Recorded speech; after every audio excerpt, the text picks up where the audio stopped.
I'm Archbishop Christopher Coyne, and this is Coffee with the Archbishop. And joining me today is my favorite interlocutor, Director of Communications of the Archdiocese of Hartford, David Elliott. And you can see we've got this all teed up for something really fun, but I always try and do something different. So this little niche thing, although Our Lady of Lavang's back there, we'll keep her there. This is what they call a penal cross, and I got it when I was a friend of mine, when I was in studies from Ireland, gave it to me. And the penal cross is a reminder of the persecution of Catholics in Ireland from the 17th to the 19th century, where not only were they not allowed to own land or to hold positions of leadership or any kind of things, Catholics weren't allowed to practice their faith. And so as a way of maintaining their faith, they developed these very flat crosses that could be worn, carried within the sleeve or carried on the person. They were very easily transported. And so this is a reminder of that time. But interestingly enough, and we'll get a shot of it later on, is the symbolism that's often attached to it. And this, down at the bottom of this is a cock, a rooster over a pot. And it goes, which I didn't, when I looked it up online, it goes back to a story from the apocryphal Gospel of Nicodemus that allegedly, when after Jesus was crucified, Judas was so distraught because he remembered that Jesus said he would rise from the dead. Supposedly he goes home to his wife, Judas' wife, and he's distraught, and she's cooking a rooster or cock in the pot. And he says, I don't know if I did the right thing. He said he was going to rise from the dead. And she said, he's as likely to rise from the dead as this cock is to rise from the pot. And with that, the cock flew out of the pot. So that's the kind of story. So it's a resurrection story too. So that's beautiful. Yeah, it is kind of interesting. I've never seen one of these before. Yeah. So I've got that. And unfortunately, obviously, there are still places today where Christians are persecuted for their faith, and All right. So David set this up. I had nothing to do with this. I didn't know this was going to happen, but he said you do it. Well, you're okay. So Archbishop Coyne, as you all know, is a Massachusetts guy. He is our bishop. Our Archbishop lives here in Connecticut, obviously, but is from Massachusetts, born in Woburn, Massachusetts. So obviously we've all seen the commercials for Dunkin' Donuts with Casey Affleck and Ben Affleck and Matt Damon and whoever else. So Dunkin' Donuts is woven into the fabric of Massachusetts culture, DNA. What would you say? All the above? All the above, but also you can get Dunkin' Donuts pretty much all over the East Coast now. There was two of them in Indianapolis when I was there. There were two Dunkin' Donuts. So its reach is expanding. Yeah. But so what we wanted to see was if Archbishop Coyne could pick out the Dunkin' coffee from a lineup, or also just tell us what his favorite coffee is. Now, this is not in order, so no cheating.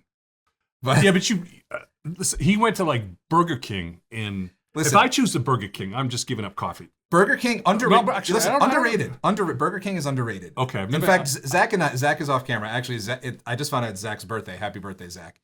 It is underrated. I like the flame broiled burger. That's probably not fair because I've never had Burger King.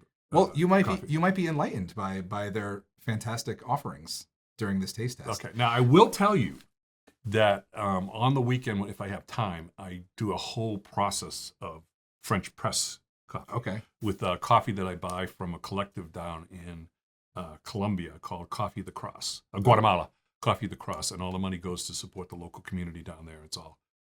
And it's really great coffee. I grind it and I put it in, I time it, and then I press it. A friend of mine taught me to do this. I'll tell you, it's a really good cup of coffee. That sounds really good. But it takes a lot of work, so most of the time I just do K-cups during the week. But it goes to a good cause, and all right. So none of this goes to a good cause. It's just, except to you. Now I got the water to close my mouth. Okay. So we have coffee here coming from Wendy's, Burger King, McDonald's, Dunkin' Donuts, and Starbucks. Oh, I'll be able to tell the Starbucks ones right away. Possibly. I'm not a big fan of Possibly. Starbucks. I'm not making any preliminary judgments. The whole thing about unions and everything too. Starbucks just okay. So where do you want to start? This is getting very political. Let's start with number one. All right.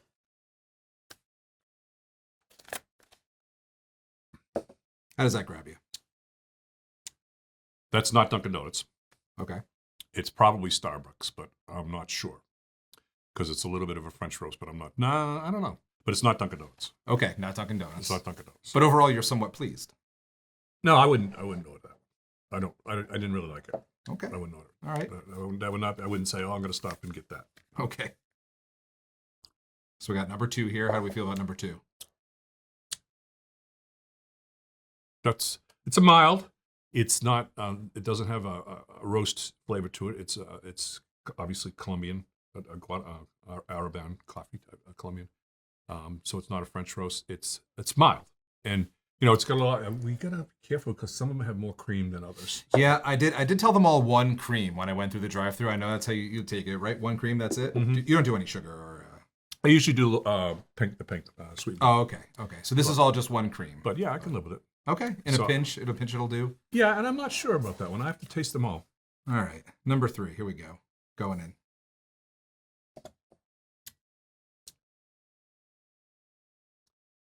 That's a little bit more heavier. That's more like 1, 2, 3 or close. This is lighter, or maybe just the level of, like I said, the level of. Okay. I feel like I'm on. What's that? America's Test Kitchen. Yeah. Was Jack. Yeah.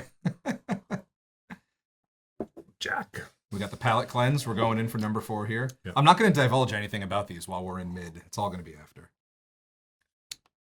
I think 4 is Dunkin. I think 4 is Dunkin. I'll let you know. We'll see.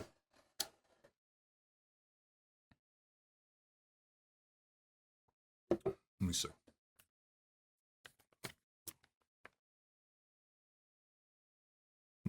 Wow. Oh, you like that? No, 5 could be Dunkin' too. That's Starbucks. 1 is Starbucks. 1 is not Starbucks. 1 is Burger King. Okay.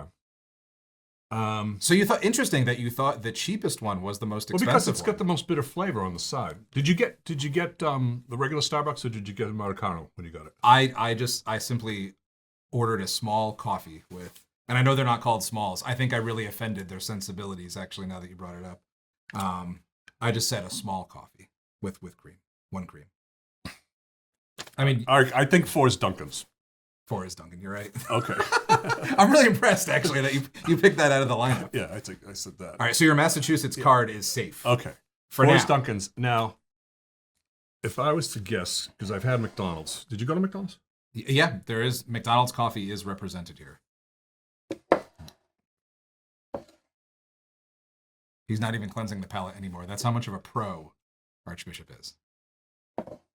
I'd say 5's McDonald's, I think. Yeah, you're right. 5 is McDonald's. And All right, you're on. You have a pretty good batting average here. So the other 2, he said that one of these has to be Starbucks, right? Yes. So 1 is Starbucks. 1 is Wendy's. No, I've never had Wendy's, but let me try. That's a little weak. I'd say 3 Starbucks because that's not strong enough to be Starbucks. You're right. 3 is Starbucks and 2 is Wendy's. That was remarkable. I think you guessed. I think you guessed them all correctly. Well, no, this one Well- I didn't. I thought that was Starbucks because it's so bitter. But eventually you got there. Yeah, no, I mean when it was either one of these, this is mild. This one is stronger. And You got it's a more- 4. You got a 4 out of 5. I'd say it's I really guess it's impressive. kind of scary that I was able to do that. It's scary. I think impressive. But I knew the Dunkins. You did know. I mean, that's the cornerstone of the whole thing was that you knew the Dunkin'. And I got my Dunkins here. I got my Krella. Secretly I was rooting for you. It would have been good entertainment if you didn't guess the Dunkin', but like I really wanted you to get the Dunkin'. And No. you did, so you didn't let me down. Maybe we should do. Do you think we could do bourbons next time? Well, we have the mugs with the numbers on them, so yes, we can. We could do I bourbon. think you might need my help with some of the tasting. Well, you though. might need help to get out of here too. Although we wouldn't want them to go to waste. No, either, exactly. So, No, we'd that probably would be- do it later. We'd have to tape later in the day. Yeah, no, it sounds good. We tape in the morning usually. Yeah, so. that would be like if we're going to do the bourbons, unless I hate doing that. The spit in a spittoon. That's such a waste of good booze. That is a waste. I'm glad you didn't do that with the coffee, especially because we don't have anything set up for you. Because I'm type 2 diabetic now, I have to watch what I eat. Mm-hmm. So when I used to love the long crullers, the glazed crullers, and I could devour 2 of them in a sitting, which probably wasn't good. But I've lost a lot of weight, by the way. Yes.